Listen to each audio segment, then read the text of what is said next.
踢吧本地人飯堂知今日嚟到順德均安靈溪村嘅呢條亞馬遜河對面嗰間銀行隔離嗰條巷仔有一間地圖都揾唔到嘅家常小店，3分鐘帶你感受下。就係呢度，嗱呢度咧就係靈溪小學啊。如果冇人介紹冇攻略咁計咧，都揾唔到。哦，就係呢間午市晚市嘅。呢度個菜牌咧都係紙皮嘅喎，例牌係25蚊嘅，有頭菜蒸肉餅、沙薑蒸豬尾都有啊。有韭黃嘅韭字咁寫嘅咩？落單啦，仔！鮮焗大頭、排骨啊拼鳳爪、潤肉枸杞湯、頭菜蒸肉餅。OK， 咁啊坐呢度啦，坐嗰度都得嘅，好似坐喺屋企咁啊。朗碗啊，呢啲係必須嘅，你當佢消毒又好、儀式感又好啊，必須要進行嘅呢啲。新鮮嚟嘅潤肉湯啊！你哋係食飯先飲湯，定係飲湯先食飯咧？嗱，我係中意食飯前飲啖湯，跟住食飯後又飲啖湯。啲豬潤好鮮爽，夠晒新鮮啊！成個人都係舒服嘅，飲落去，因為加啲蛋花落去，野味啲。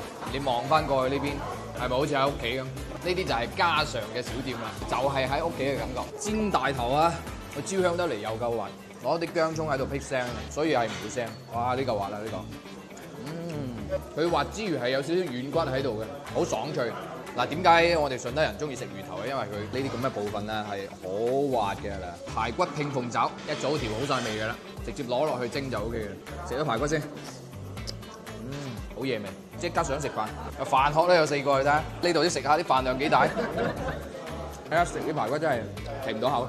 鳳爪就咪講新鮮啦，肯定就係冰鮮嘅啦，唔使講噶啦。但係都幾好味㗎，但係啲排骨真係好食啲，佢夠新鮮啊！呢個正宗嘅均安特色啊，大頭菜剁豬肉，有肥有瘦，好食啊！呢個佢係滑嘅食落去，即係同阿嫲以前做嘅味道真係差唔多，就係我哋本地嘅嗰啲家常味道啊，食到停唔到口。你是但點樣夾都好食嘅，呢啲就係真真正正嘅我哋順德均安本地嘅家常味道。有啲人話順德人嘴刁係吹出嚟嘅啫，你唔理解係正常嘅。假如你喺順德住翻1個月，餐餐都食呢啲嘅話，你翻到去一樣咁嘴刁，我話你知。最尾飲多啖湯，真係好舒服。白飯點計啊？2蚊一個。排曬隊啲人喺度等位。好彩今日嚟啫咁啊。係啊，我見都係星期1比較做呢個。呢度做咗幾耐？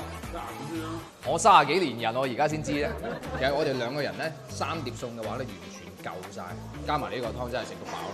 咁啊，例牌咧都係25蚊一碟，呢個75加埋呢個湯就100蚊。呢度咧要食飽嘅話，其實3、4個人都夠嘅，人均就係大概去到20-30蚊，抵食啦。講真啦，呢啲家常小店咧真係越嚟越少噶啦，所以我後邊咧都會盡量去多啲去發掘推介俾你哋嘅，記得點翻個關注先，係咁。